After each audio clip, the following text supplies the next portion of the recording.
Start the recording and welcome everybody. This is so exciting. Yay. We already have quite a few people who have logged in, which is super exciting. And we wanted to take the first few minutes to have the opportunity to sort of get to know who's on the call. I will be introducing our panelists when we get started with the formalities, but just in terms of who I'm seeing here, I mean, I see Liz nodding, so hey Liz, welcome. Liz is actually the immediate past chair of ILEA Canada, originally was in Toronto, but she's now moved here, so she's one of our local members. Do you want to just take yourself off mute and say a quick hi, Liz? Everybody, I'm glad to be here. Thank you for coming. And then next to Liz on my computer is Julia Rooney, who is the current president of ILEA Calgary. Do you want to just take yourself off mute and say hi? Hi, everyone. Good to see all your faces. Yeah, great to see you. I'm just going to keep going in order and maybe just invite, when I call your name, just to say hi, you know, who you are, where you're from, and what your business is, and what your industry involvement is. So, hey, Stuart Butler, do you want to say hi? Hello. Hello from Seattle. Welcome, welcome from Seattle. Vicki Bryden. Hi, I'm in White Rock, BC, and I work for Peace Arch Hospital Foundation, and we put on a giant gala every year, which obviously we didn't this year. So I'm really interested to hear what you have to say for 2021. Awesome, welcome, Vicki. Bouquet, hey! Hi, everybody. My name is Bouquet Donnelly. I'm the event sales manager at Stanley Park Pavilion. Good to see you, everybody. I miss you all. I wish I could hug and kiss. Well, welcome, Bouquet. And Joel, please introduce yourself in your role with ILEA and where you're from and all that. Hey, everybody. It's Joel with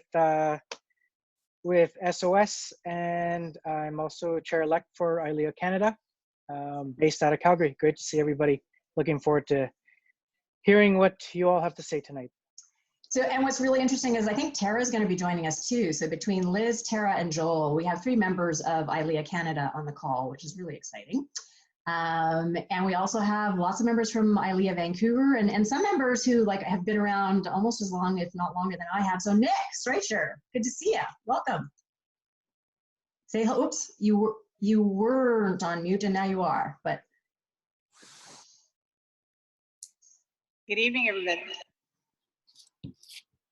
All right. So, hey, was that Carla saying hello? It was. How are Beautiful. You? Hey, good to see you. Welcome, welcome. Carla was also around back in the day when I was the first time around when I was president of this chapter.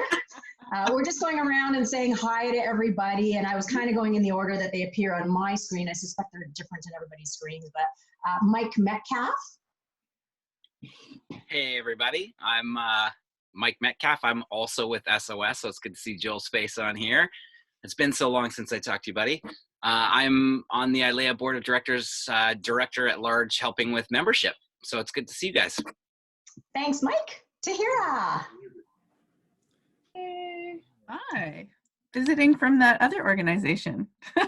All organizations are welcome here, and there are quite a few of them. I know. I'm excited to see what you guys have to say. I've just noticed an interesting shift in the last week and a half of we must meet again to like, why are we meeting again? So I'm curious to see how you guys all roll this out. And for those who don't know, do you want to share which other organization you're Oh, yeah, sorry. I'm with SITE, head of events for SITE Global. But long time ILEA member, yes. Off and on. Yes. Since I worked with Carla 100 years ago. Yeah, that was back when I was president of ILEA Vancouver the first time. Right? Laura Quinn, hey. Hi, Rachel Quinn. Hi, Rachel. Formerly of Cantrav. Yeah, just I've been meaning to come on here for a while, so it's good to see some familiar faces. Nice, well, welcome. And Stephen, welcome. Please introduce yourself and your role with our industry. Oh, perfect. Yeah, so Stephen Melville, I'm a sales manager for the Sun Peaks Grand Hotel. Also of the member of the BC Meetings and Events Working Group, president of Fraser Valley Event Planning Association, and I'm just thrilled to be connected with a lot of event profs right now. And I want to give another wave or a special wave to Mr. Stuart Butler from Seattle, curator of the Northwest Event Show. It was just so much fun to go to it this time last year, and so very happy to be here. Thanks. Yeah, and I'm just loving the collaboration that exists within our industry and how, you know, we're trying to all be on each other's calls and work together. Like, that's the only way we're ever going to get any traction on any of the things that we're trying to achieve. So kudos to everyone for being team players. Thank you so much. Amber, hello, hello. Hi, Amber, event advocate. Hi. And you were a member of our board at one point, were you not? Also, I should say Amber Lieb, CSAP, and previous board member and committee members as well. But yeah. Great, super. Thanks, Amber, and welcome. Sharon Bonner. Buddy from snowy Alberta. Snowy here. Welcome, welcome. I like your backdrop, though. It makes it feel like warm in snow. Yeah, I'm coming back to Vancouver on the 30th if Dr. Bonnie Henry lets me tomorrow. Jillian, our president-elect. Like I got to figure out how to unmute. Hello, everybody. Nice to see so many faces here tonight. Welcome, welcome. Thanks for being our president-elect. Next, we have Joy Delatina. I'll unmute myself. Hi, everybody. I'm Joy. I'm actually a program coordinator for Vancouver Community College and in our wedding and event management program. And I also teach in the program. And Bouquet's my prodigy. Yay, hi. Yay, fabulous. Well, welcome, welcome. My biggest success story. So I saw her. I have my screen off. I will turn my video off in a bit because I'm trying to work and do this at the same time. But anyway, I'm glad to join in. I'm trying to keep abreast with everything that's going and joining into as many podcasts as I can to find out what's going on in this crazy time with our industry. So good to be here and looking forward to the session. Thank you. Thanks. Shannon Oaches, if you're able to, there you go. Hi, Shannon. Hi, how is everyone? I'm from Vancouver. Sorry, you can't see my face. I'm in my terribly lit kitchen.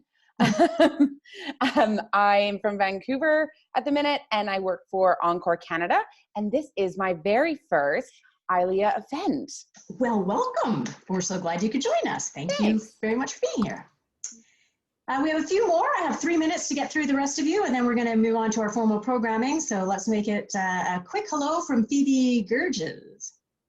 Hi, I'm Phoebe. I work for Loungeworks. I'm one of the project managers for Loungeworks. So just thought I'd pop in and listen in on what's going on and what everybody's thinking 2021 is going to look like. Yeah, well, thanks for coming, Phoebe. Mark Zanetti,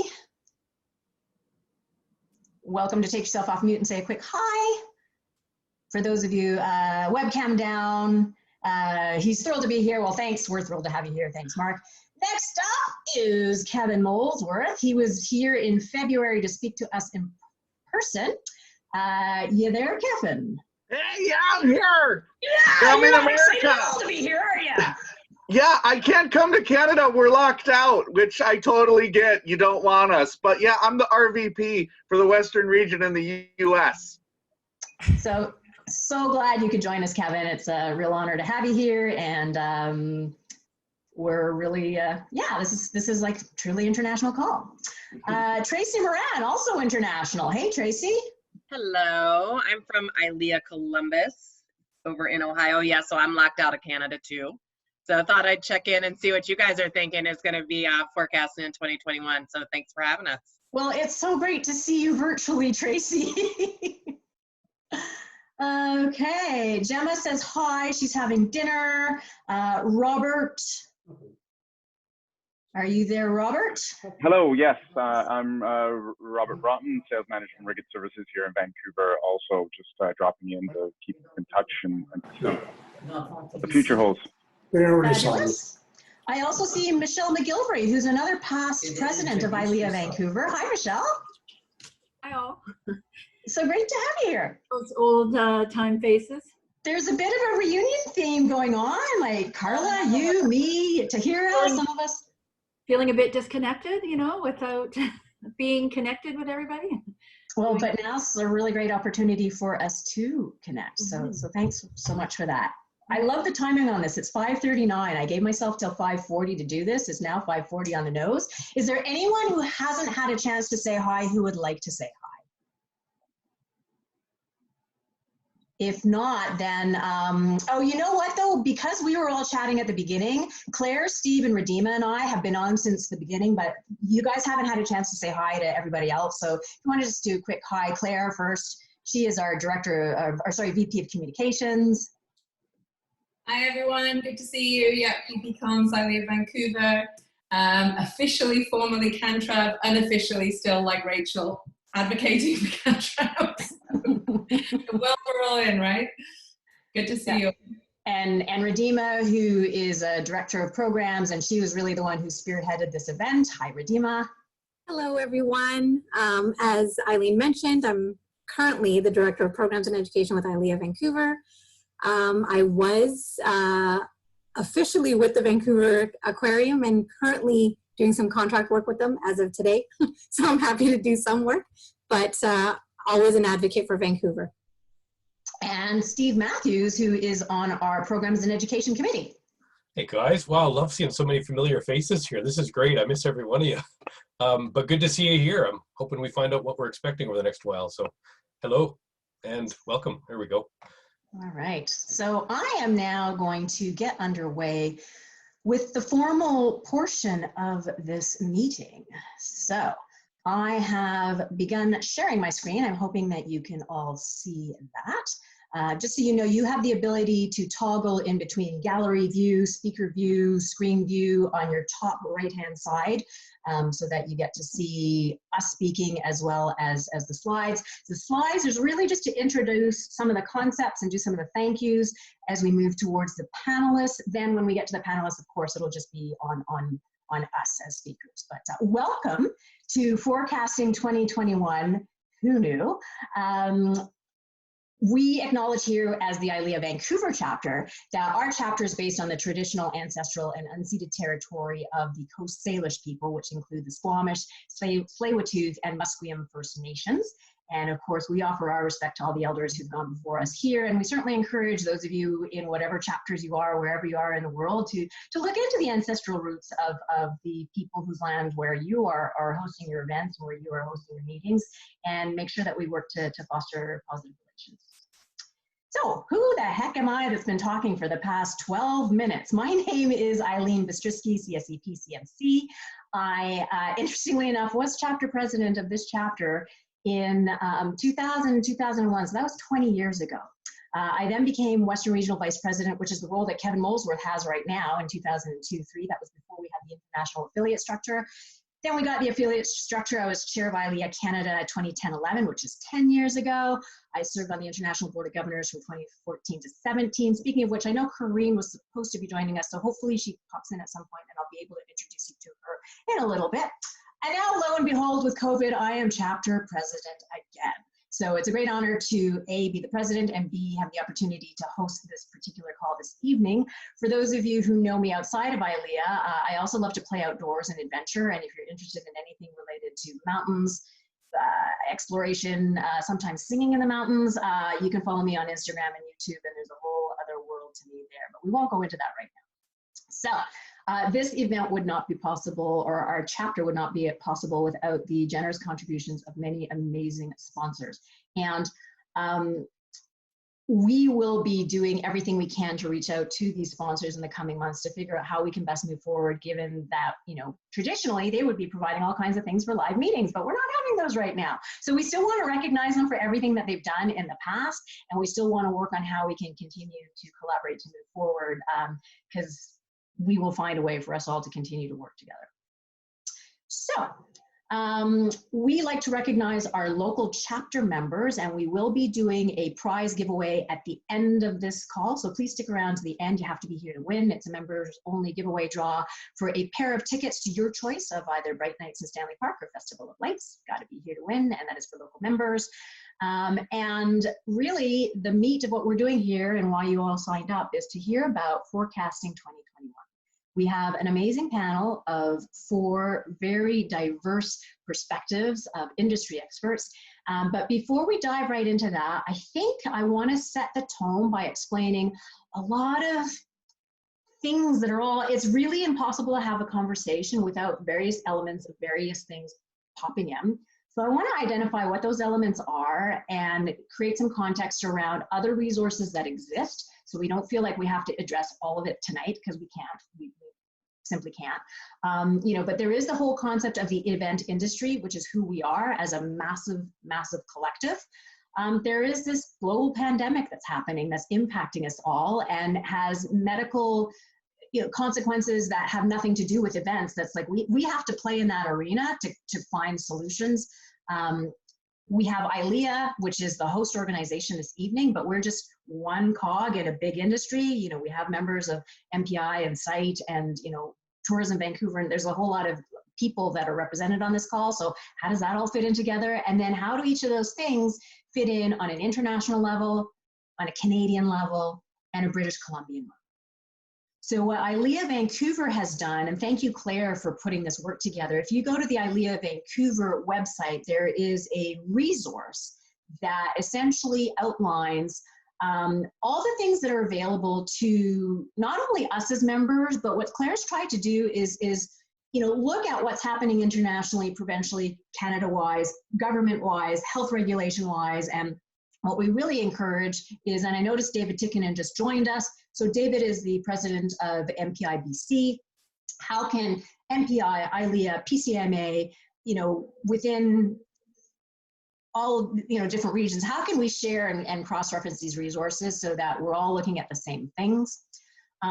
We are sharing resources that ILEA International is producing on a global level, which has relevance, but it doesn't necessarily address, you know, what we have to deal with here in BC. So on the international level, just as an FYI, ILEA has formed a partnership internationally with the Live Events Coalition. And essentially that is to try to help play a bigger advocacy role on a global level, which may or may not impact what we're able to do here provincially. But we just need to, one arm needs to know what the other arm's doing so that we can all work in unison. We actually had a meeting hosted by ILEA International this morning that I was a guest on. You know, the themes and topics are very, very similar. So to be aware of what's going on from one group to another group. They actually had Emmanuel André from the MCI group in France do a methodology, a presentation on a methodology on how to safely produce live events. So this is an international methodology, which of course has to then be adapted to your local protocols and your local regulations that we each have to figure out how to do on our own. But just being aware that that exists, and there's links to these resources on our website so that we don't have to go down that rabbit hole right here, right now. Another initiative that I wanted to bring our membership aware of on an international level, not directly related to the pandemic, but we are also tackling the issue around diversity and inclusion at this point in time. And we have a campaign going around saying, I took the pledge. We actually have a written pledge of what we can do as chapter leaders, industry leaders, chapter members, businesses to pledge to move towards increasing diversity, equity, and inclusion within our industry. So that's just something to be aware of and hope to engage in. And those are just 3 levels of the ILEA International that I just wanted to highlight. On the Canadian level, many of you are familiar with Meetings Mean Business Canada, and ILEA Canada is hosting a meeting next Thursday, November 26th, that the Vancouver chapter is supporting. And essentially we will have Clark Grew, who's the chair of Meetings Mean Business Canada, and Tara Sweeney will be facilitating that. And it's just another opportunity to see, you know, how business events can ensure, you know, how we can move forward. On the BC level, we, as mentioned, so Stephen's on the call with us, Stephen Melville, who is on this BC Meetings and Events Industry Working Group.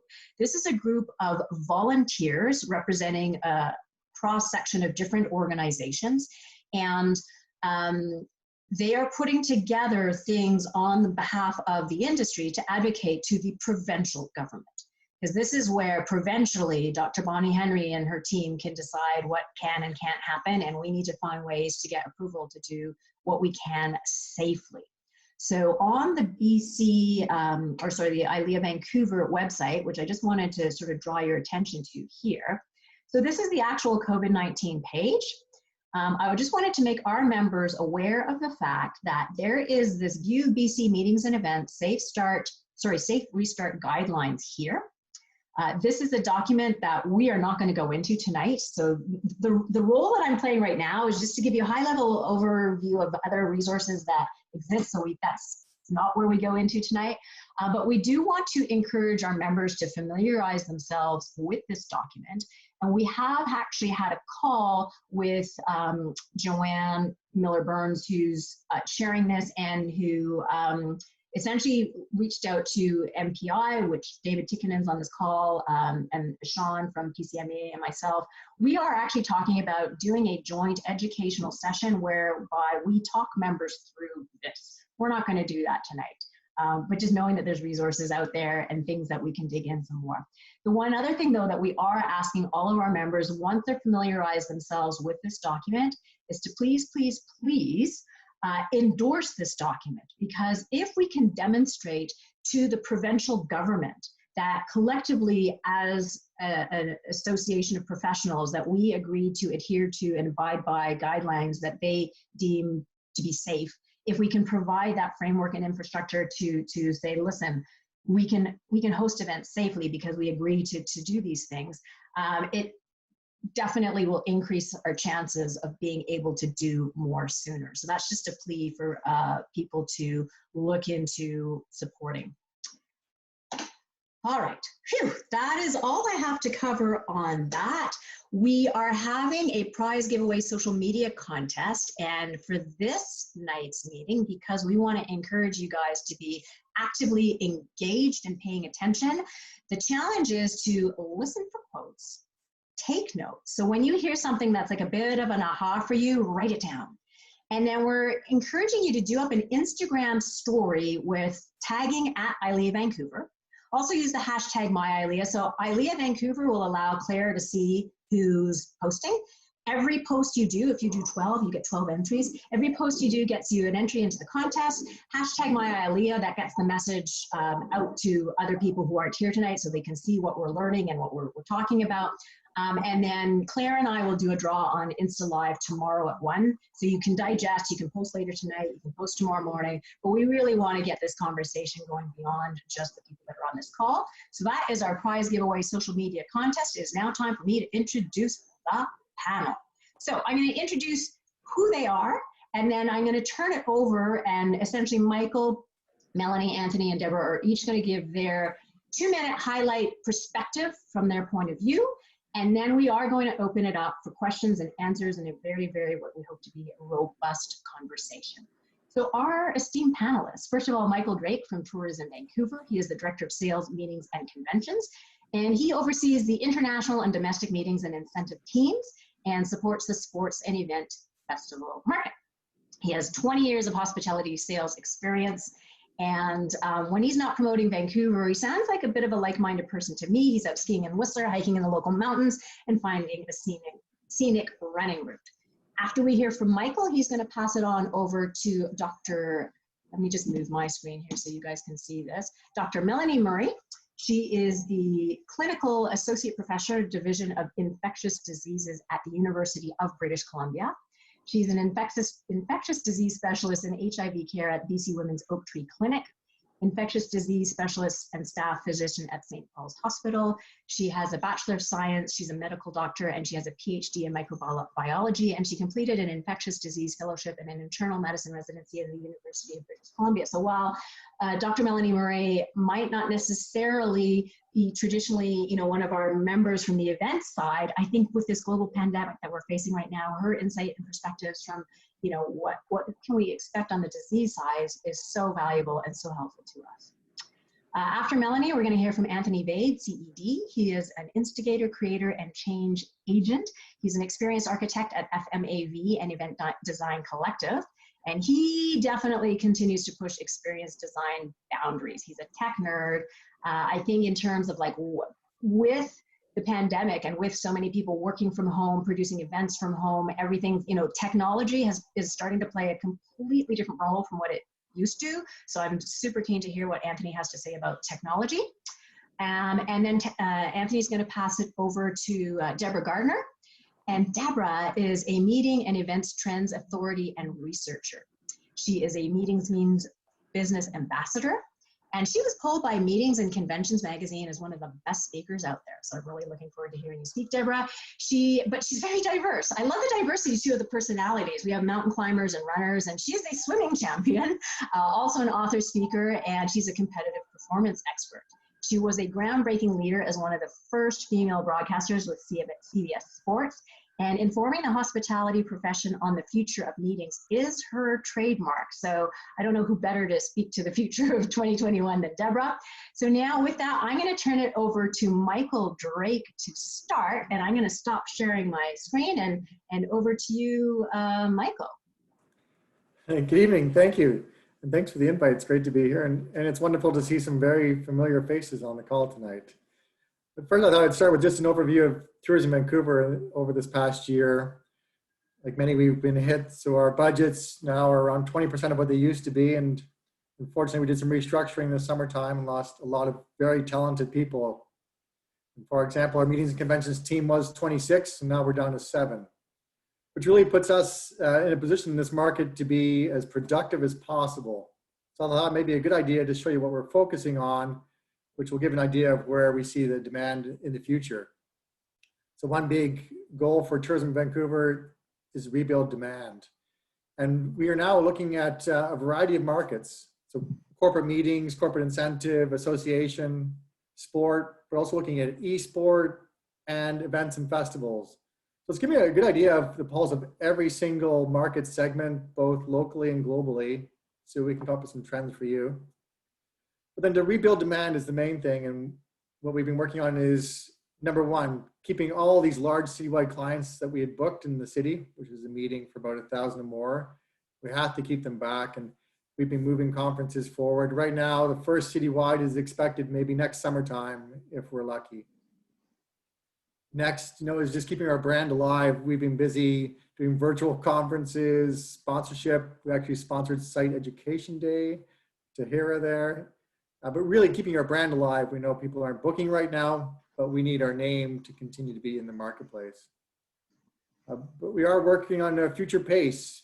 With these large citywides, you can never stop actually booking them. And so we're working on bids for 2023 to 2028.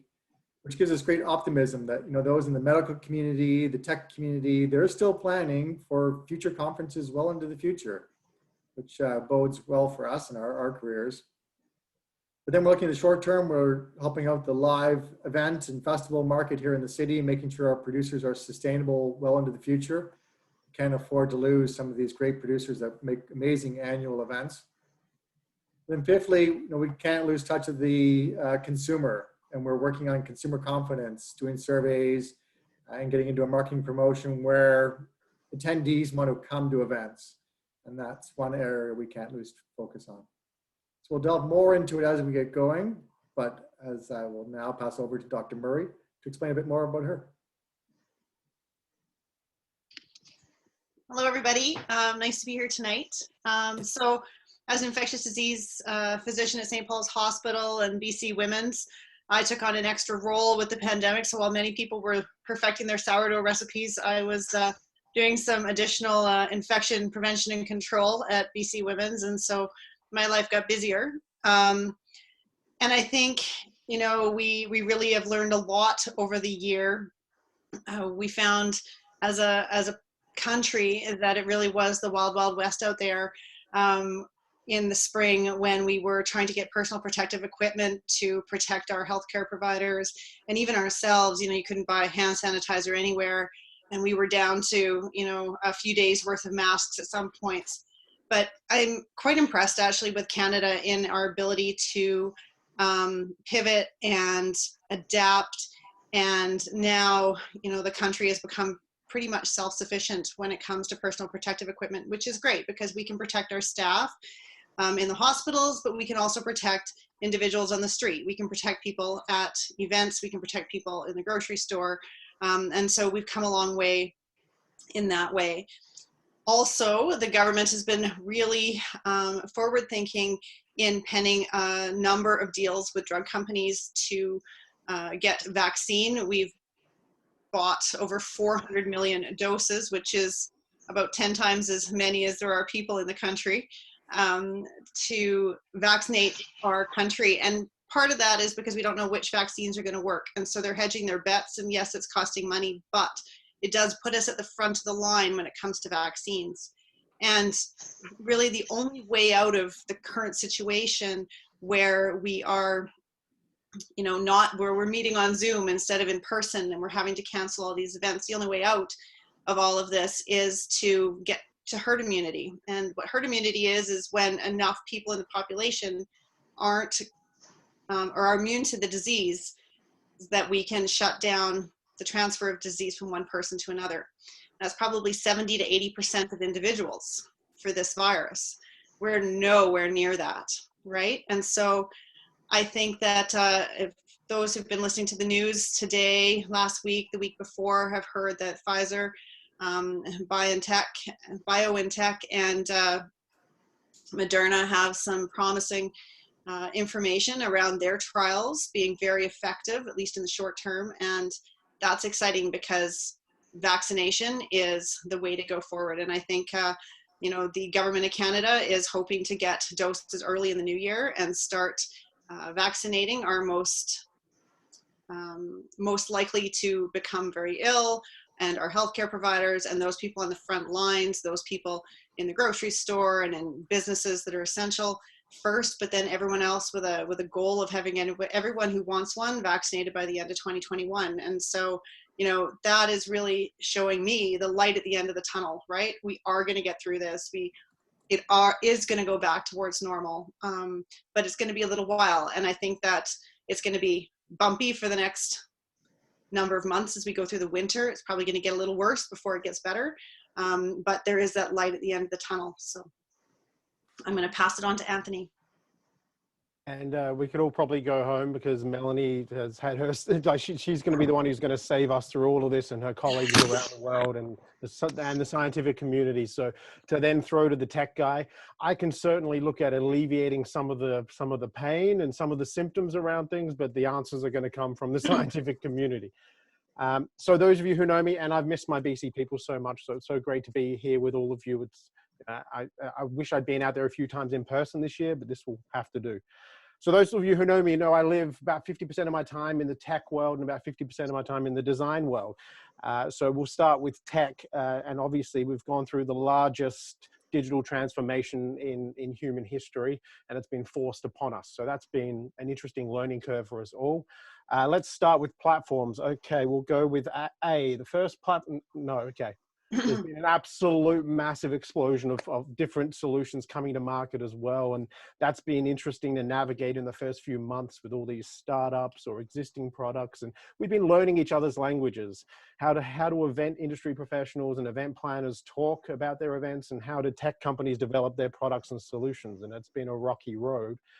There's still more products coming out every day, but we're starting to understand each other's methods, I think, anyway, and we're starting to tailor those solutions a bit more. We are seeing some troubling things in the tech sector with some platforms going to market that aren't ready, and already some legal cases coming up, people suing them because the product wasn't ready for market. So I'm a bit nervous that there's more of that coming, and then that brings the big scary specter of data security as well. We haven't had our big virtual event data breach yet, but sadly it is probably pretty inevitable, and I think a lot of 2021 is going to be navigating this new language that we're sharing around technology and understanding each other's development processes. And then we're going to need to get deeper into this privacy and data protection security side of virtual events, because it's a bit of the Wild West at the moment. Then if we look at the design side of things, it's been interesting to see people forced in many cases to invest more time into design and actually starting to adopt real processes around design, which is very exciting for my friends in the Event Design Collective, because we've been suggesting it for years. And what's happened is event planners have finally truly discovered what experience design is. And for those of you who aren't so familiar, we've been talking about it in the events industry, but experience design came out of the thing in your pocket. Understanding how human beings, how our brains interface with technology, and how we experience interacting through technology and the moments that we create around us is what experience design is. So now we've been forced to really adopt the way that the tech industry talks about experience design, and sort of that's starting to elevate the way that we talk about experience design, so it actually means something to us as an industry. It's not just a buzzword anymore. So I'm excited to see where that goes, and as we start to experiment more and start to adopt agile development techniques as well, as we go into our second and third rounds of virtual and hybrid experiences. And I'm going to throw to Deborah. Thank you, Anthony. I actually want your background. I really like there's a lot of changes going on there. So I thought that was really kind of cool. Very entertaining.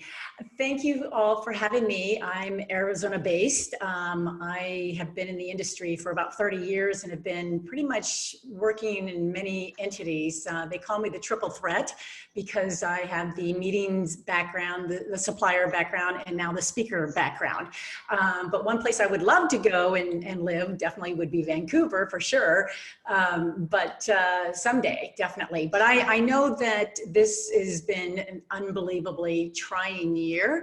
It's certainly something very similar to this has not been, our first rodeo. We've been through things like this before, but this one definitely was a beast. It was a different animal, and I pretty much call it, the perfect storm. And it's just been a very interesting experience. And now we're living minute to minute. I call it the now reality. It's a business of reality that we're in because we just don't know what's going to happen tomorrow. I think the only major constants in our life right now is that, we have to stay 6 feet apart. We have to wear a mask. We have plenty of toilet paper available, and we're still joining a lot of video conference calls. But I also think the other constant that I think we all have realized is that face-to-face and our industry is a very critical component of making connections and building relationships. And I think we all have a new, renewed appreciation for what we do. And when things get back, it's definitely going to just be amazing for all of us. My husband says I'm in such a kissy huggy industry, and I certainly do miss that. I just want to give you all a hug, no doubt. But what does the events industry look like in the coming year? I'm very much of a data person. I love statistics. I'm like a sponge when it comes to that. So I stay up to par with the STAR report and many other type of reports that are out there. And I just love it. But the data that we've been getting has really hit us differently now, and mainstream media worldwide is reporting different information. So it's really hard to gather what really is factual and what is not because of the mixed emotions and the opinions that we've been dealing with. But 1 in 10 people work in the hospitality and tourism profession globally. And the global travel and tourism industry, which includes meetings and events, is on course to lose 174 million jobs globally. That's about $2.1 trillion just this year. And while that might be alarming to most of us, the hospitality CEOs are out there. They're joining forces to do whatever they can to get the relief bill passed. Mainly, it's going to probably happen with the new administration in the U.S. In Canada, definitely they're joining forces as well. So it's going to be really interesting to see what happens, because what has happened is been devastating for each and every one of us. Canceled events. People have lost 100% of their income, and even 96% of the companies have cut their staff. So even though we're going to come back full force, like Melanie mentioned earlier, we're going to come back differently. And when we're talking about companies cutting staff, we might not be working with the same clients when things do come back. And so it's going to be really different. According to the STAR market performance report, that the latest one that we had in March, which had to do with Canada, showed how hard Canada got hit. Mainly Edmonton, Toronto, and Montreal got hit the most. And then it was Vancouver, which was a minus 81.6%. So Canada has been hit just as hard as the US. And so the future, what that looks for 2021, is still in question overall in many of the segments of the hospitality world. And yet there is a general consensus among the business community both in the US and Canada, that things will start looking better in Q2 for more of a recovery to start to begin. So it's going to take a little bit of time, but then really actually Q3 is where I think we're going to start seeing some differences to the 2019 numbers. So we're going to have to wait a little bit longer there. But what we really want to keep an eye on, both in the US and in Canada, is the construction that is happening. We're keeping an eye on that because that tells us a lot about us moving forward. My husband's in construction and he's busier than ever before. So watching the construction in the events industry is just as important because we need venues. We've got a shortage of venues, but the construction is slow, but it's moving forward. In the US, New York has about 1,700 rooms that are being built right now. Nashville, about 4,800. Miami's got 4,000. Even Detroit has 3,000 rooms being built. Now, just in Vancouver, I'd love to give the report of all of Canada, but just in Vancouver, we're seeing 1,600 new rooms being built with 13 development planned hotels in the Metro Vancouver area. And that is good. And how it's going to be built is interesting because it's going to actually be a massive redevelopment with a hotel, residential units, all in one. And I even see the Vancouver Maritime Museum is actually going to be that's going to be the new home area as well. So you're going to see a lot of different types of construction happening in Vancouver just alone.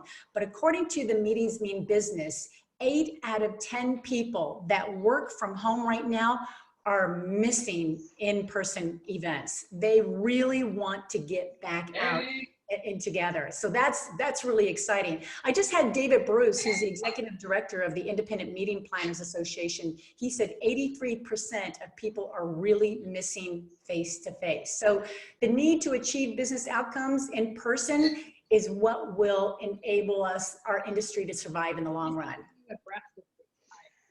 Oh, thank you, Deborah. And you certainly did your research before coming to join us here in Vancouver tonight. Well, I want to thank each and every one of the panelists for bringing a totally different spin perspective, all equally valuable. I'm going to invite everybody to shift over to gallery view. So you have the power in your own Zoom to click over to gallery view away from speaker view.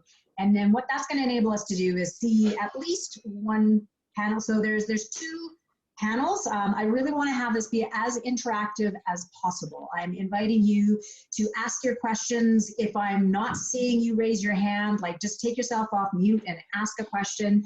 We have a lot of expertise in the audience. So I also invite you to share your expertise. And if you have insight that you want to share with us, please do so. I mean, I just noticed that, you know, we were doing introductions at the beginning, but since we started, both David Chickenen and Heidi Hughes, who are David is president and Heidi's immediate past president of MPI BC, which, you know, ILEA is super excited about collaborating with.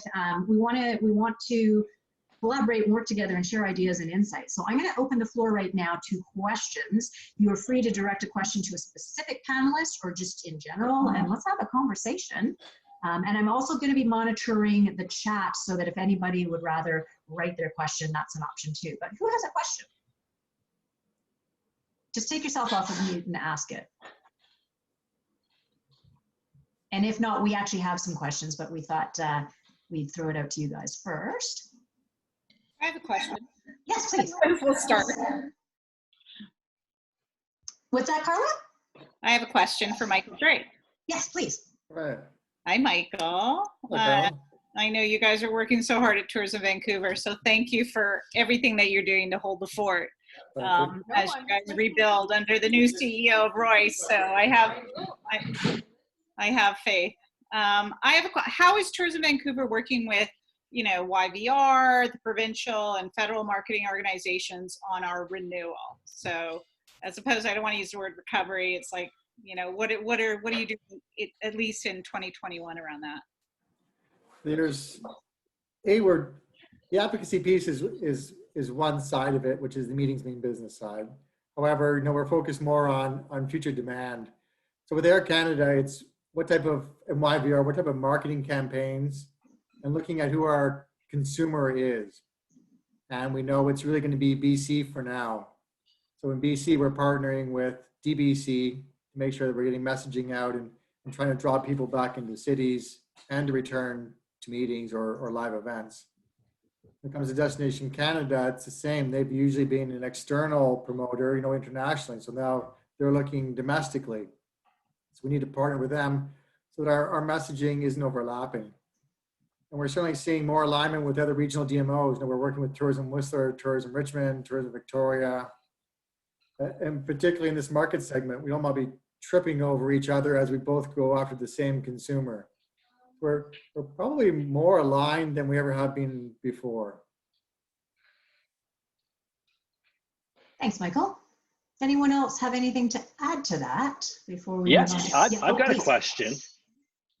This question's for the good doctor, Melanie, that two-parter, I guess, is when do you think that vaccines will actually start to be rolled out? When will we see an inoculation program start? And then at what point do you think it will be safe for people to travel and meet again in large venues? So I've been watching the vaccine reports quite closely, and it looks like the Canadian military has actually been brought in to do the planning for vaccine distribution. And the hope is there's 2 vaccines where there will be final results by December. So Pfizer has just put theirs out, and Moderna is expected in the next few weeks to put out their finals. And they will be going to Health Canada to look for approval to give those vaccines out to people in Canada at that point. We will then get, I think it's 4 million doses from Pfizer and 2 million doses from Moderna in the first quarter. And those doses would go to those high-risk individuals first. There's a framework for that. And then filtering down to the rest of Canadians with a plan to have everyone vaccinated, providing we have effective vaccines, which is looking promising, by the end of the year. There are dozens more vaccine candidates coming. What we don't know yet is how long that immunity is going to last. And so that's yet to be seen. Are we going to need to reboost people in 6 months or a year? And if we do, that will affect how many doses we have, how far that goes. Right. As far as when we'll be able to open back up, I think that once we get our high-risk populations vaccinated, probably kind of looking midway through the year, then when numbers start to fall and hospitalizations and deaths start to really fall, I think things will start to open up more, and that we'll be able to have some events, but probably still there'll be some masking, there'll still be distancing, or events where people stay kind of within their bubbles, right, for the most part. With a look towards the end of the year, if we can get a majority of the population vaccinated, a year from now, I think we'll be looking for a much better Christmas next year than this one. Thanks, Melanie. Gemma, you had a question for Michael. Do you want to ask it to the call? Sure. I know a little while ago, a few months ago, I think it was, there was talk of, there was a proposal to the BC government about a fund. I have a feeling it was 163 million, but don't quote me. I'm just wondering if you know if that's been approved, and if so, what are the mechanisms for the distribution of that fund? Is there an application process, etc.? Thank you. There's been a couple of different fundings. So one, I'll elaborate a bit, is one has gone through Destination Canada, and then they've given funds to the provincial, which is Destination BC, and then Destination BC gave it equally out to all of the DMOs throughout British Columbia. And the other applications are more from a company owner to apply for loans and offsetting other costs. But on the event side, though, I did want just to make sure everyone's aware of different event funding. So apart from federally, I do remember that the City of Vancouver still has a grant program.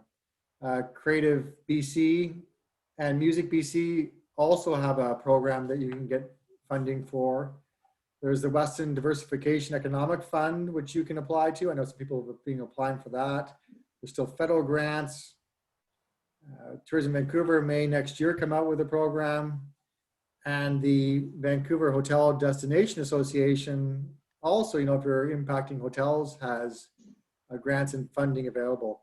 So if you're ever curious, if your event or program that you're working on or client can apply for funding, reach out to me and I can help guide you into the right direction.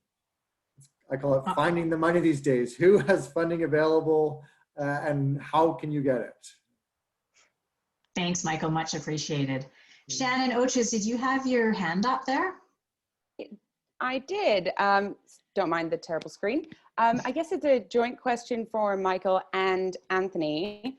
As we've had this sudden and forced transition, thanks. And we've all had to adjust to digital. I know lots of our clients maybe don't enjoy that, but they are learning to take the training wheels off eventually. And as we perceive that this is going to happen for the next 6 months, most likely, if not longer, and they'll become more comfortable with that. Do you, Michael, perceive that there will be a decrease in tourism and convention center bookings because we will be able to do hybrid meetings, which will mean that people from multiple places won't have to travel. It won't be a greater ease on their time. It might be more cost effective for the people like MPI.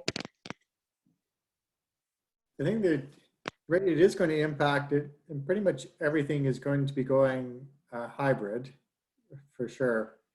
And it'll depend on, I think, the business purpose of the meeting. For those that really need to network, if there's a business purpose to the meeting, then a meeting in person is going to help you close a deal. Those types of conferences are going to do better. They certainly have reduced numbers, but will be higher. If it's more of just a content and learning, then those would certainly be at risk. But it is, someone said, no, the destination is going to be more important than ever. You could go to a conference, and so that deciding factor might be, hey, I would really like to go to Vancouver. It has lots of outdoor spaces, which is great for COVID. So perhaps, that's the place I'll go. But when you look at other market segments, the corporate incentive market, they think people are going to want corporate incentive as a reward more than ever. So corporate incentive could be a strong market going forward. You look at sport, I think people are going to come back out to sporting events and festivals. Jeff Robbins is from Live Nation, which is on our board, and he's saying, people want to go back to concerts. I think it's going to depend on the type of event and the risk and whether you're going to travel for yourself or for business. Really?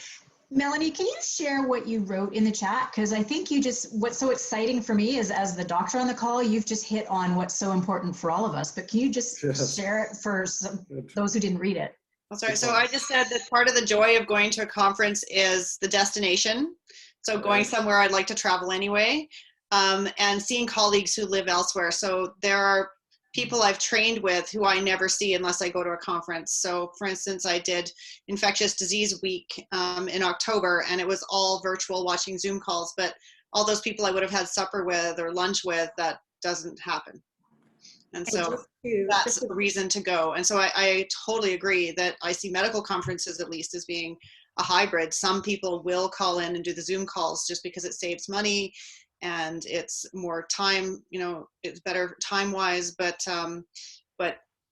there's two very good reasons why you'd want to go and travel somewhere. Just to tag on Michael and what Melanie was saying, there was a research done by a facility management company in the UK called Sodexo. They had about 4,000 people that they actually researched who have attended at least one sports event, a conference or a convention or a personal event, or visited a culture venue in the past 12 months. And they asked, in which country, do you think consumers who have participated in those in the past 6 months or the past 12 months, would they go back? And the 4 countries that they researched was the UK, France, Spain, and the US. Of course, US had the most, but the point here is that it attracted those that had been, in those places before. So if you're looking for a solution to connect with clients, look at the ones that have been in your city the last 12 months. They're the ones that are mostly going to be more anxious to return.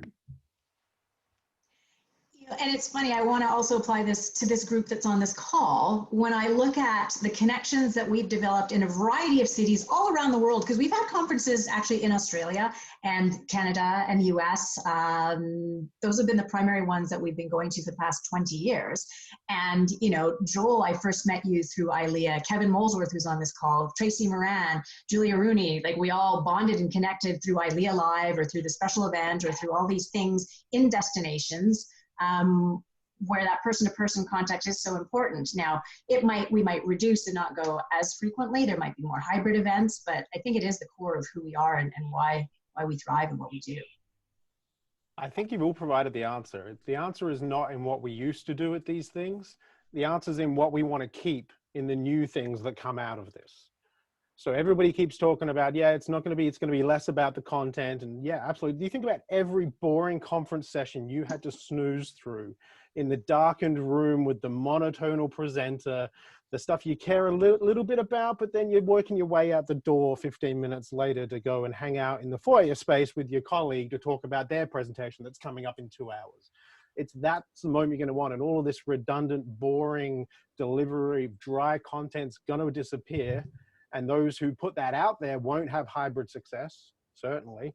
And they're going to see diminishing returns on their virtual events as well, because we're not going to put up with that in the virtual space in the future. We will now, while we deal with the symptoms of having to put the events on the way we are. But in the future, we're going to be very critical of that content delivery stuff.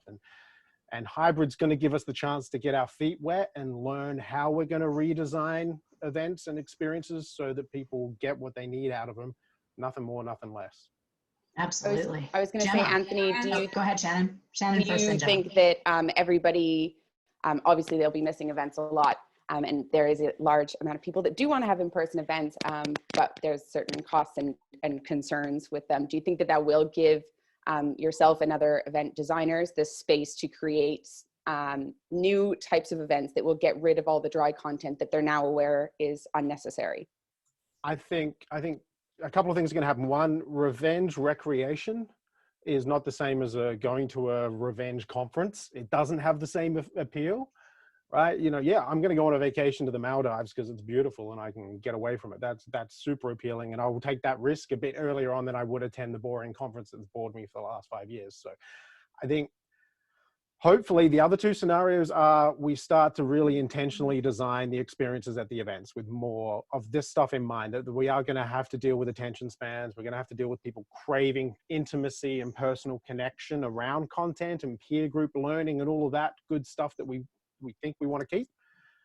And those that do that are going to succeed. And those that don't embrace the new ways or experiment and try to go back to what we were, I think are going to fail over the medium term. And then they're going to be forced to transform as well, whatever that looks like. Okay, Jenna had a question, and then Claire, your question is next. Michael, was that an answer to this before we proceed to a new question, or just a comment on relating more to business travel and the corporate traveler? The content and the business purpose behind traveling or going to a conference is going to be stronger than ever, because now corporations realize, like, oh, you actually don't have to go to that conference to close that deal or to do your job. And so companies are like, oh, okay, no, if you really want to travel to a conference, you have to really show the ROI to me. And so as Anthony's saying, you know, what's the speakers, what's the content, what's the reason? Okay, you can go. And that'll be an ongoing, I think, influence for a couple of years now. Yep. Value proposition. Yeah. Gemma, you had a question. Yeah, it's a question for Michael. You mentioned like people come to Vancouver because there's lots of outdoor spaces and of course there's lots of recreational things to do. However, there tends to be a lack of outdoor spaces that event companies can use for public use, because I know a couple of years ago the Parks Board sort of officially closed to business for events, yet they allow BC Film. And I know this is a bit of an old conversation, but do you know that maybe this is the right time to put some pressure back on them changing their minds about that? It is a good time, because the Parks Board did open up. They did it pretty quietly to corporate meetings again. So if you had a 50 meeting or less, you could apply for corporate or for-profit, as they were calling it, into the Parks Board. And hopefully that'll influence them to the future. And the city is realizing the impact of business events and live events into our economy. So I feel that the city of Vancouver is also going to be supportive. And when they do their new guidelines, which hopefully will come soon, they'll loosen them up. So it could be one thing that comes out of here, perhaps more park space for us, I hope. Thanks, Michael.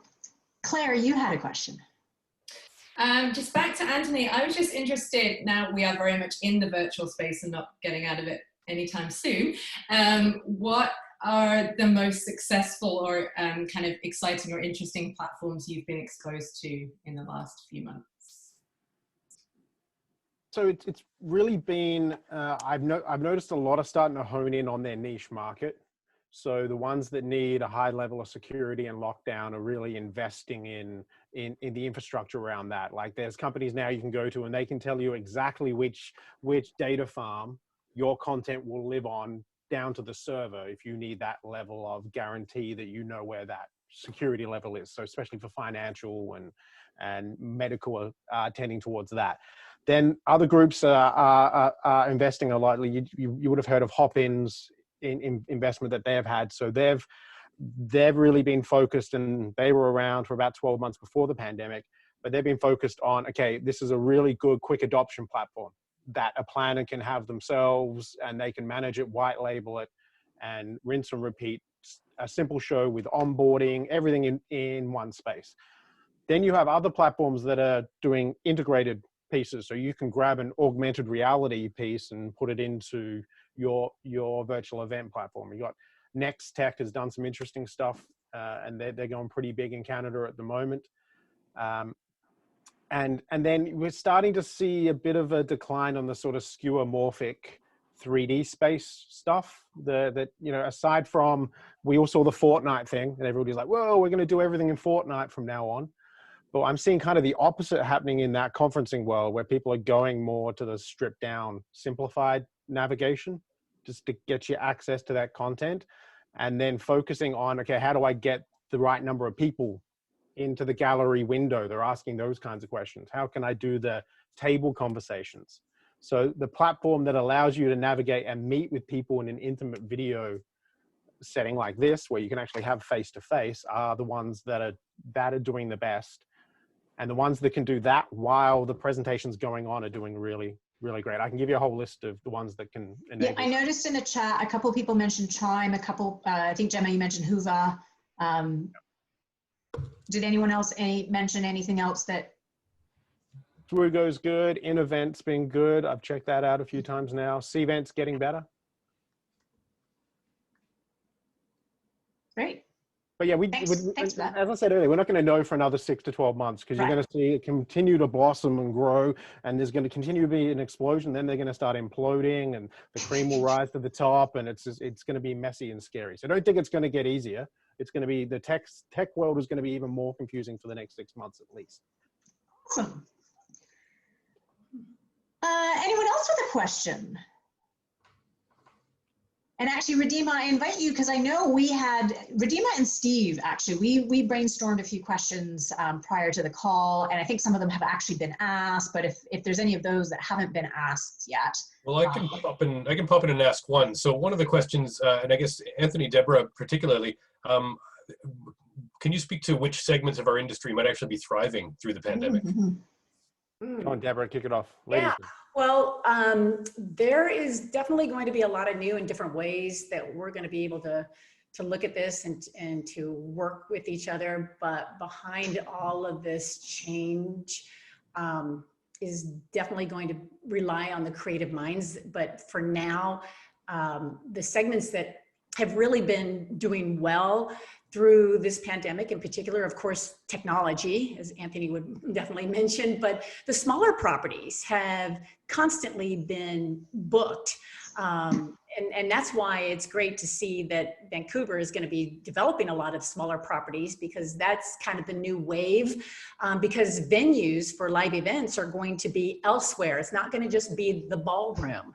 As a matter of fact, the Society of Landscaping Architects have now started to look at outdoor space. So I see live events happening more outdoors than indoors, especially now since we all have to wear our masks type of thing. I think the other segment that has really been thriving is Airbnb. I think Airbnb is constantly challenging themselves against our industry, and they're going to continue to grow in that area, especially, you know, against the hotels. Interesting you should say that, because I used to have an Airbnb, and I've switched to long-term rentals because. So yeah. I'm actually curious. Can you tell me more about how Airbnb? It depends on the usage. I mean, if you're, you know, down the street from a hotel, that's going to, or where that event's going to be, you're going to have to be competitive, no doubt. But Airbnb is coming up with features and strategies to compete. So I think interesting. Now that we're in this, you know, I mean, look at the hotels have been, and the convention centers have been, you know, turned into field hospitals. A lot of hotels have been servicing the homeless. So things are mixing up and changing, and Airbnb sees this. So they're working on that. So you might want to rethink that. Right, right. Melanie, you mentioned small catering companies catering to special family dinners and smaller gatherings. Yeah, she's definitely right. And I see that the smaller, you know, just like we went through a recession before, we're going to start with smaller meetings, and it's going to have to be built up. It's only the way, you know, because what's worked in the past is not going to work the way it's going to be today. I mean, it's completely different. So we have to constantly be on top of the economic performance, because that's what's going to dictate us and what we do in our businesses. Great, thank you. Trish, I noticed you had a question. Do you want to come off mute and ask your question? Trish? Or would you like me to read it out for you? I can do that. So Trish's question was, yes, okay, no worries, Trish, no worries. Her question is, what type of interactive guest engagements or activations have you been seeing trending in the virtual realm? So Deborah, Anthony. There's not a lot of new stuff trending, sadly, at the moment. What I have seen is a lot of smaller group conversation stuff being set up, so giving space for that in programming. And like we've been doing here, actually calling on the individual to ask the question, not just text-based. So bringing people to the stage, I really like those elements when people are willing to do it. And like I said, delivering content and then going into group discussions. More content, group discussion around it. So to enable that community feel and that peer group learning. I see that, you know, I see the virtual side of it, like Anthony said, you know, is what everybody's been trying to get used to first. I think the engagement ideas are going to come more and more, but think about it. I mean, I have to admit, as a keynote speaker for many industries, I truly miss walking on stage, hearing the music, the applause, the happy faces. And now I'm in a room, and once in a while, my mom will come and visit and she'll give me a clap, or my dog will be laying underneath my feet. So I think a lot of people have really had to adjust to this first. And now the ideas of engagement are coming, you know, to the surface. But Sheriff Karamet, who is the CEO of PCMA, he says, we're not rushing to meet, we're rushing to educate. And so we're taking this time now to educate each and every one of us, but I guarantee you the engagement is going to be key for any successful event. Hire a host, have a host, have some tunes. If I can add in from a perspective of a sponsor. Little things like that can bring a bit more, you know, applause. Yeah, I'll take it.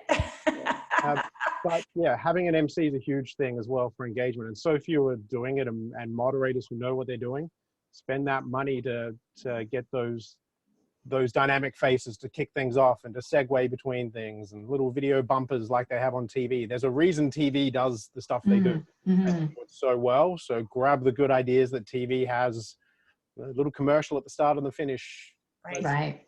And I think the key here is not just wait until the program has started. You can do things prior when people are at home, mailing them things, assigning them to have something available. I know one company, they actually had everybody do a pajama party. So everybody got in their onesies and everybody couldn't wait to get on camera to share what everybody was wearing. So, and there's, you know, people they're mailing their name badges, you know, maybe, you know, there's some engagement that it's involved. I think the key is getting them engaged before they get there, just like a live event. Get people excited about the program or the meeting before, or the live event beforehand. Mm-hmm. Michael, I think you had something you were going to chime in with there. As a sponsor, because we've been trying to engage clients globally or domestically, and we're finding if you can get into the content or speaking opportunity, it far outweighs the virtual trade show booth or just like a static trying to network with one person one-on-one. It seems to be kind of a trend coming out of all of this. You know, networking and virtual booths aren't working out, but get yourself into content. And it's one thing Tourism Vancouver we've been doing is doing a meditation moment. Very Vancouver. So going in and walking through a meditation moment with the whole group. It's been well received. Or cuisine in terms of cooking and recipes for Vancouver styles, and certainly getting into content. So it's kind of shifting, I think, the way that we're looking at virtual events. But do you know why the virtual trade show booth doesn't work? Because we're trying to do the same thing we did at the live event with it. And the ecosystem, the platform doesn't allow for that kind of interaction. It's not natural. So we're gonna have to, if we want trade show booths to work, we're gonna have to reinvent what that experience is and redesign how people interact. I think it gets into sponsorship, you know, because the trade show organizers, that's where they get their revenue from. So like, okay, Michael, we're gonna give you a trade show booth and it's gonna cost you $5,000. That's what we've always done. And now we're like, no. You know, I might give you that money if you give me content and speakers and other opportunities, but I'm not going to give it to you because you're going to give me a booth. Right. Yeah. So it's kind of hit from both sides. I see Joel. I see you've got your hand up, but before that, I know Gemma had a question for Carla. So do you want to Gemma ask Carla and then Joel next? Gemma, what are you asking for? Hi. How are you, darling? You're right. That's not my question. What are you alluding to? The last the TED virtual conference? Yeah, basically TED's been doing really great things in the space that Anthony was talking about for years with regards to it's totally correcting my spelling in a wrong way, with regards to bumpers and interstitials and those little in-between moments that sort of refresh the attendee palette before the next dive into the next session. I mean, that's something that personally I know TED does really super well, and I just wonder if there's anything that you learned from your virtual conference this year that are good takeaways for the rest of this group. Sorry to volunteer you. I think the takeaway was less is more. I mean, Ariella's on here too. Ariella Fong, she works at TED. So they kind of threw everything at it at TED Virtual over the 8 weeks, but then it got, I like what Michael had said around the sponsor, partnering with them, doing things with them.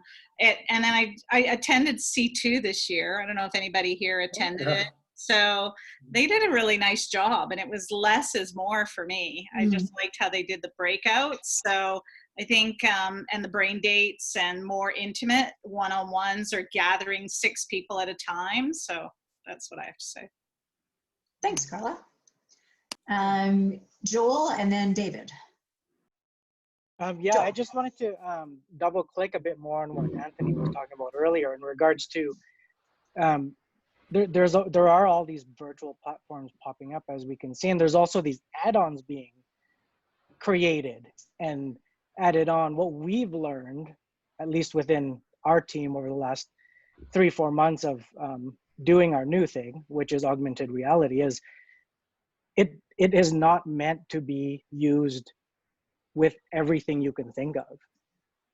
If anything, we've had some people come to us and say, can we do this? And we say, no, you can't, because you're actually interfering with your attendees' experience at that time. So I can't remember who said it, but the pre and post, right? Like, does it apply to pre and post event? Does it apply during the event? So it's funny because I love how Anthony's like, there's all this stuff happening all this stuff is going to implode. Yes, it will. And the best way that it's going to happen is we're all just going to go through it. We're going to experience, we're going to go through it. We're going to see how it happens. And that's how, I think, Anthony, you said, that's how the cream rises to the top. But I think, you know, you hit on a very valuable point that we have to go about that exploration and that discovery with a design mindset. We have to be thinking what's happening before, during, and after the event, and warping time and timescales to understand our attendees' experiences further out than ever before. Like, you're probably going to be looking 12 months now for like around the event, if not years ahead.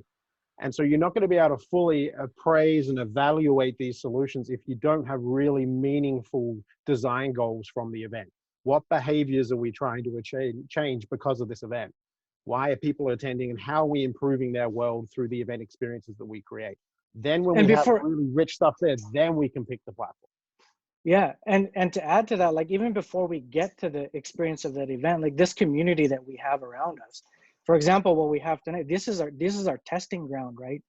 This is where we can go and get the advice and the focus groups and the are we doing this right? Like we're all kind of jumping into territories that we've never been in before.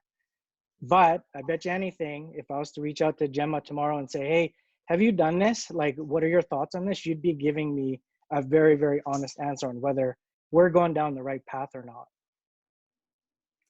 And that's the stuff that we appreciate.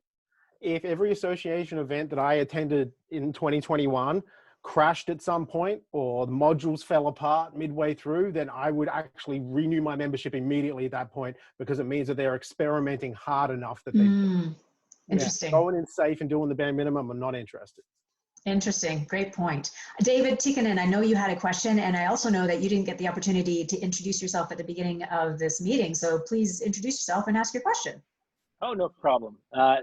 Thanks, Eileen. David Tikkanen from MPI, so the current president of MPI BC. So thank you to ILEA for another awesome event. So I think that one thing that we've learned definitely through the pandemic is that, you know, I don't know if Sean's on the call tonight, but hashtag Stronger Together, that definitely we've learned that the three associations working together, you know, we're learning more and moving forward more quickly and dramatically this year than we probably have in the last 5 or 6 years combined. That's one thing that the pandemic certainly has done, is just kind of put everything on crack. So my sort of comment slash thing I'm kind of throwing out to people is, you know, if I take my own personal experience in 2020, and it's been a horrendous year, and I think we're all going to be, you know, looking forward to the end of 2020, moving into 2021, but I've probably attended more conferences and events in 2020 than I have in the last couple of years combined. And that's because the cost has been reduced so much. And so I'm gaining more education and through more event experiences, but I'm missing the huge social component, which is massive. And that's what drives us to go to live events. And that can't be replaced by online. And so I'm looking forward to being able to get on an airplane again, and to go to a conference, and to go to a lane cocktail reception and the coffee breaks and all that kind of stuff. And in my own world, as a teacher, what I've learned through the pandemic is we've had to learn how to deliver education through Zoom. And what we've learned, and now we're having discussions about, okay, so what does, you know, our program look like now post Zoom, like post COVID? How are we going to change back? And what have we learned from COVID? And one of the things that we've learned is that pure education, like a lecture, you know, quote unquote, is probably better delivered through Zoom than through a classroom, because the students are more focused, they're kind of staring at their screen, et cetera, in shorter bits. So when we do meet, actually we don't use Zoom, we're actually doing pre-recorded short, we call them nibbles and bits. So we're taking a traditional 2-hour lecture and reducing it to probably 40 minutes of recorded content on YouTube. Students consume that before coming to class. And when they come to class, it's a Zoom call and it's interactive. We're actually working with the material, more like Rahima would know this, it's more like a lab. So every lecture is becoming a lab, which is the more valuable part of the BCIT experience. And so I think with our conferences are going to have to look like that as well, because I want the social interaction piece, and I don't want to sit in a breakout room and listen to a speaker on a stage yak at me, where it's like, I could have been at home doing email, watching that presentation on Zoom at the same time. So I think our expectation is going to go up for meeting design post-COVID, because we're going to go like, hey, I could have done this through Zoom, right? Yeah. So it's going to put even more pressure on the event producer to produce even better experiences now, because the bar got raised, because, you know, it's just for pure knowledge content, Zoom works okay, but that's not why we go to conferences, you know? As Melanie talked about earlier, it's that human connection, which is, we're social animals. We need to connect with other people. Great insights. Thank you so much, David. Gemma, if you can make it really, really quick, because I do want to give each panelist an opportunity to have their closing thoughts. And then I do want to make sure that we get everybody out of here by 7, and we have a few closing business things. So quick. No, it's for Mel, and maybe Mel, you can put it in your wrap-up comments. I don't know. But it's really a question about mental health. And how this is going to affect humanity as a whole. Is there any indications of and how this is going to affect society afterwards? I know that there are a lot of mental health issues happening, and particularly, you know, teens and young adults and those who are on their own, who don't have anybody around. Are there any going to be long-term effects, and maybe specifically that we might need to be aware of as event organizers when we do start to do things again? So that's the question. Thanks, Mel. Okay, as far as long-term events, yes, mental health is huge. I know my own patients, we've seen, I work with HIV positive patients, and we've seen that a lot of them who've struggled with drug addiction in their lives and been clean for years have, you know, gone back to using in this, and it's due to the social isolation, the lack of being able to go to a meeting or see people they would normally see who would support them in staying clean. And you know, that's not there. And so without those supports, people are kind of falling apart. And I think the same is happening with children. It happened with my own 12-year-old, you know, in the stay at home, it didn't go well, really needed the social interaction. And I think that may well affect children and teens as they go forward, because they've had such tight circles, they haven't been able to interact with as many people as they would have and forge those relationships they have going forward. I think that when it comes to going to events in the future, you know, I don't know about the rest of you, but if you watch a movie and there's a big gathering of people, it makes me go like this now. There's too many people. And so there may be increased anxiety about going to events with a lot of people. And it may take a while after, you know, COVID is gone before people kind of lose that. And we don't know if it's going to change at all. You know, there might be some of that kind of going forward. Thanks, Melanie. 2 quick little things. Julia Rooney, is your next meeting not about mental health? Do you want to give it a quick plug? Hey, sorry, I was just eating dinner, so I went off video. Yes, next Tuesday, November 24th, ILEA Calgary's collaborating with MPI Calgary, and our entire conversation is based around mental health, especially as we head into the holiday season here, because it's certainly going to be probably the hardest holiday season for most people. So if you can join us, that would be great. I can drop the link to register in the chat box. That would be great. And again, just kudos to all of us for collaborating across chapters and across associations. This is pretty awesome. I want to do one last introduction before we move on to closing remarks, because Karine Kessel is on the call. And Karine, we did a whole bunch of introductions at the beginning and you weren't here yet, but Karine is our president-elect of ILEA International, and we did talk quite a bit about what ILEA International is doing. Are you able to just say a quick hello? Are you able to take I notice you're currently on mute and and I know Karine has 2 kids at home, so it's entirely possible that. No, I was on site, so I just got home. So welcome to the call. And we actually, you know, we have recorded it, so I'm hoping that we might be able to have some highlights shared at some point. But thank you so much for joining us. And definitely we did speak to a number of things on the international level. All right, closing remarks. Let's just go the same order that we did at the beginning. You guys can pass them over one to the other. And Radima, if you can highlight the speakers we'll start with Michael. closeline is seeing all the innovative ways that people are modifying their meetings and events is so encouraging. And I think just our basic meeting is no longer being the same because now we have just so many new opportunities. Even when we just look at little things like the Mural Festival that's here in Vancouver, it's going to add an AR VR component to it, a whole new element. There's a men's choir that's reproduced a sound and light that'll be performance that's going to be at the Sheridan Wall Center that they've never done before. And then you look in Singapore and they have a new testing now where you're going to blow into a pipe and it'll give you an instant COVID test result. It's just fascinating to see how people like yourselves are innovating and changing. And that's, I think, it's going to stay with us for the future, and which gives us optimism that our industry is going to remain. We're just continually going to adapt. Awesome, thanks. Melanie. I think those are great words, Michael, and I agree. I think that, you know, in times when humanity is really tested is when we really rise to the challenge and we innovate and we change and we make life better.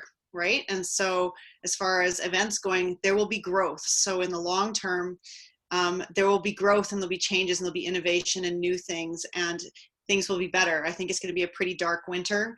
And we just kind of all have to buckle in and get through it by supporting each other. But I think there's light at the end of the tunnel. Thanks, Melanie. Anthony. Thank you, David. Your points about instructional design were great because I'm actually giving a presentation in 2 weeks about experience design for instructional designers. So you validated a couple of my points. I'm feeling better about my content. But I think that's going to be key that we going forward, we have more intention and purpose behind the experiences that we design and how they link to the instructional design that's always been part of our mandate. You're going to learn 3 letters going forward: LMS, learning management systems. They're going to be a big part. They've been a big part, but they've been poorly executed. And there's going to be a need for the events industry to interface with learning management systems in the future. So check out some of the ones that are out there and established. And if you're interested in getting into understanding some alternative principles of experience design in that instructional design realm, I recommend signing up, not just for the latest webinar that you heard about or the next platform demonstration, but sign up for some sort of educational course that's been doing it online, remotely, virtually, long before the pandemic. I just, in October, went through Seth Godin's Alt MBA program, which is, I think, about 7 years old now, maybe more. So really interesting to experience something that's been through many, many iterations up until the point that I got into cohort 43 or whatever I was. So wow. I highly recommend looking at that. Look for the history and see where they've taken it before you design your own, and everything by design. Thanks, Anthony. Deborah. Well, the one piece of advice that I would like to bring to the table comes from somebody that I follow very closely, and that's Jim Rohn. And he says, nothing changes unless you change. And I tell my audiences all the time, slow down to speed up. And I believe this is the time that we can take that opportunity to slow down and in order to speed up by re-strategizing our business plans or our business models and trying something new and different. You know, ever since leaving the hospitality hotel side of things, I've been a keynoter, but now I've restructured to try, you know, virtual to a video podcast, which happened, you know, Hospitality Today live was just going to be a side hustle until things came back, but it's been a huge success. So I'm going to continue to do it. And it's been a lot of fun because I have a lot of fun, dynamic conversations with people that work in the industry. And what better way than to stay in touch with my clients and the industry than to interview them, you know, on a weekly basis. And to Michael's point earlier about, you know, finding different creative ways to and formats that other people are doing, take a look at Ticketmaster. Ticketmaster is trying to get the sports venues, the concert venues, you know, up and running again. And what they're going to do once a vaccine comes into play, they're going to, you're going to end up utilizing your smartphone more than anything, and including you won't be able to pass on a ticket because everything's going to be tested. You know, your smartphone is going to tell you if you've got you know, if you're negative or not. And then they're going to be paperless. I mean, there's so many different creative ideas out there. And I believe that we need to take a look at what other industries are doing as well as what we want to do. And then to Anthony's point, talking about taking online courses and trying something new. Well, we know that safety and security is here to stay with the hospitality industry. There's no ifs, ands, or buts about it. So we also need to take on that responsibility as well, above and beyond just staying 6 feet apart or wearing our masks. I like Anthony's idea about an online course. Why not get your CPR certification? And you can do that online now. You don't have to go somewhere and, you know, do the whole little maneuvers. You can actually get it through the Red Cross or the American Heart Association. The CPR is huge, and Wow. we're going to need it because we're going to be dealing with, you know, people around us. You just never know if somebody's going to be choking on a piece of bacon during breakfast or something. So we want light events to come back. We need to treat it and be responsible for what is ahead for us. So I think that, you know, we have to change, and nothing's going to change unless you change. Thanks so much, Deborah. And thank you to all the panelists. This has been an outstanding session, really thought-provoking. I really appreciate the engagement from everybody who is on the call, and it's been a delight. Now, don't go away because we do have a few more draws and things to finish up the evening. So I've seen a few things come up through Instagram, but the whole goal, we have until 1 o'clock tomorrow. What was your biggest takeaway from tonight? I encourage you to take some notes, do an Instagram story, or if you like an Instagram post, tag ILEA Vancouver, use the hashtag MyILEA. Let's see those on Instagram. And Claire and I will be doing an Insta Live at ILEA Vancouver tomorrow at 1 to draw the winner of a $25 gift certificate to Starbucks coffee, which is good anywhere that there's a Starbucks. So this is open to members, non-members, wherever you are in the world, panelists, everybody. Let's do some tweeting and, or sorry, some Insta. So the contest is only on Insta just because Claire can only really monitor the one channel, but by all means, if you prefer to tweet or share on Facebook or on LinkedIn, do that as well, because spreading the word, I mean, it's been very interesting and valuable, and it just helps everybody. Huge thank you to the ILEA Vancouver Board of Directors. This event was put on by a massively huge team. Radima and Steve really took the lead on all things programming related, but, you know, Claire and Zahida worked a lot to get the marketing and promotions out there, and, you know, everybody played their role, and we couldn't be doing what the chapter is doing without all you guys, so thank you so much. We are going to move on now. Radima is going to do the members only, so local, ILEA Vancouver local members draw. And when she does the draw, the lucky person will win your choice of tickets to either Bright Nights in Stanley Park or Festival of Lights. And Jillian will be the one to hook up with you to, because you have to actually book a specific time and a specific place. So it's a little bit more complicated than just giving you tickets. So Radima, who's the lucky winner? Thank you for the sound effects, Anthony. We have Bouquet Donnelly. Congratulations. Congratulations, Bouquet. Thank you so much. So Jillian and you will follow up to make arrangements for you to get those. So what's really funny is this whole topic is this whole event was forecast 2021, and we can't even forecast December. However, please save the date. So as you all know, Vancouver is famous for an award-winning industry holiday event. Every year it's been huge and massive and wonderful. And as you know, COVID has completely changed that this year. So the same team that was working in previous years has been working to come up with an alternative. There was a plan A. That fell through. There was a plan B. We are now in the position, and we keep, you know, wanting to announce what's going to happen, but they're still trying to figure out what can we and can't we do given the current situation, which is to be expected. So they're in the process of figuring out, does there need to be a plan C?